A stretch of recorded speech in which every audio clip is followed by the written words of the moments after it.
Hello and welcome to this episode of One-on-One Sports. I'm Andrew Vendelis. And I'm Matt Holzapfel. It has been 2 weeks since we've been here, so to catch you up on the biggest stories, we're going to open things up with the quick hitters. Sixers point guard Markelle Fultz has been sidelined once again with a shoulder issue. The former first-round pick has been struggling so far this season, so Andrew, what should the 76ers do about their young star? Keep on carrying on. You got Jimmy Butler. You just got him. He's producing big time with you guys. Couple game winners is all of that. And now you're viewed as a true top contender in the East. Fultz doesn't really have a place in the starting lineup. I mean, you could just fill him in with TJ McConnell or, or even Ben Simmons, who's like the point forward. 14-8, third in the East, exactly where they should be, behind, around there, Boston, Toronto at the top, and Milwaukee looks really good. But you said it, TJ McConnell, fine point guard. Ben Simmons, he's going to handle the point guard roles no matter whether Fultz is healthy or not.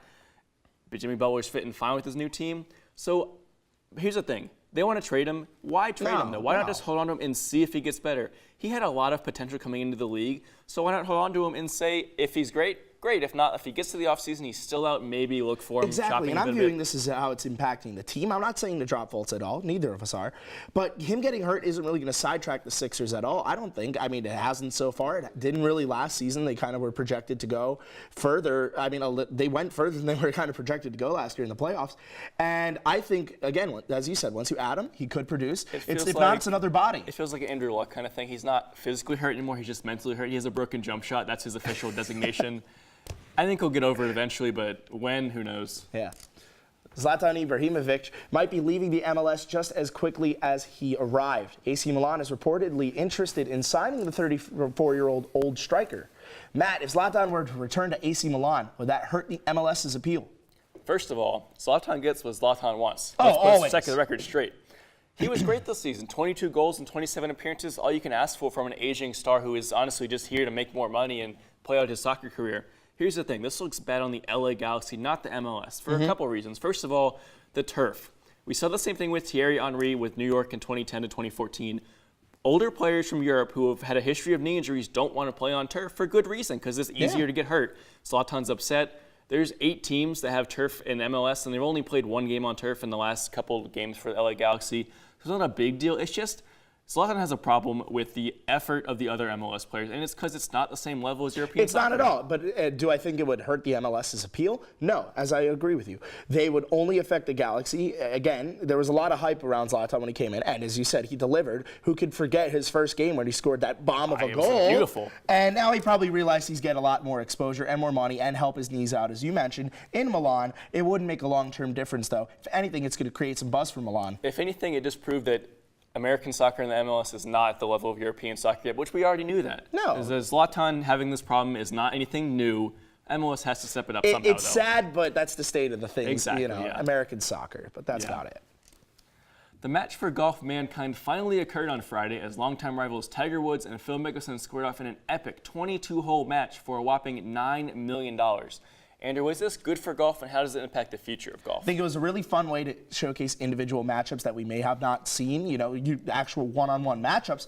And I really like the side bets they made. They did the birdie the first hole for $200K, which I liked. And he was yelling at Phil, hey, $200K if you make this. I love that. It was so funny, and it was all friendly. It's not a blood feud or anything. We could see that, though. And it's the first time we've seen something like that on Bleacher Report or pay-per-view. But there was one issue with the stream. People who bought the pay-per-view were unaware that it ended up being streamed on Bleacher Report for free, and they wasted $20. I saw that at one point over 500 people were on hold with technical issues. You can't have that. This was such a hyped event for good reason. It was a one-of-a-kind thing that never happened before, streaming on so many platforms. That's great, but they had so many problems. They just clearly weren't ready for the magnitude of this event, and for that reason, it flopped. No matter how good the golf was, no matter how good the entertainment was, it flopped because the streaming could not get it done. Well, that's always going to happen, though, when there are big firsts like this. Overall, the concept, I think, was very enjoyable. It obviously played out well. 22 holes. Oh, my God. $9 million.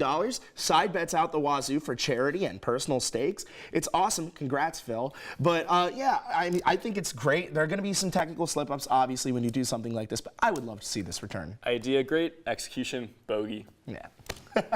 This past weekend, Ohio State upset Michigan in the game, sending college football into mayhem.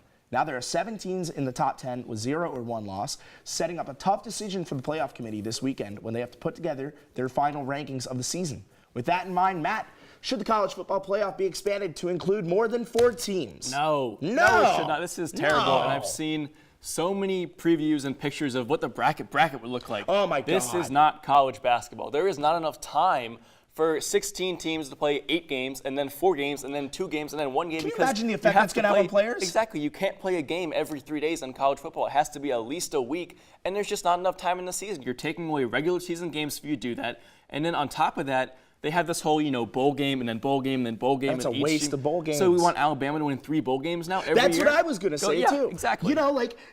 Alabama's just going to steamroll through people, but at the end, they're going to be fatigued by that. What's the point in having the mystique around the college football playoff and having the top 4 teams square off if you're going to broaden it out to 16? The exposure is going to decrease if you do so. You're going to have teams that nobody really cares about in there, maybe on a national level, rather. But again, we're going to see Alabama dominate. We're going to see maybe Ohio State get shockingly upset. Oh, woo-hoo. Alabama's not going to lose. All the contenders up there. And we're just going to see disappointment if we open it up. We've already seen prestige taken away from bowls like the Orange and Rose Bowl by putting them in the semifinals. You do that to even more bowls. This isn't the FCS. No. There is not a playoff to decide the winner. There is so many bowl games that have to happen because that's how the FBS does it. Yeah, because I really want to see a Buffalo Wild Wings bowl in the semifinals of the college football playoff. One last thing I'll say, UCF should be in. Put them in. Ooh, that's all the time we have left, but when we come back, we'll talk about all the excitement surrounding college basketball.